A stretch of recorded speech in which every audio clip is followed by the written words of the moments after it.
Hey there guys, my name is Marcus, and in this video I'll show you an easy way how we can delete your account on Coinbase. So let's start. The first thing you want to do is go to top right and click settings. Right when you're gonna do it, you need to click here on activity. This is the 1, 2, 3, 4, 5 thing in the menu. And when you're gonna click on it, you just need to scroll down below and I will show it straight away.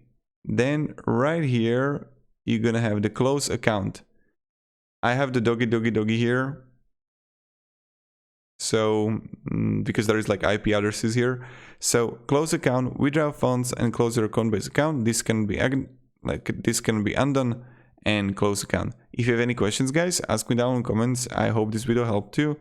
Also, if this video helpful, you can support me and subscribe. I'll be thankful for it. And yeah. Have a great day and goodbye. See ya.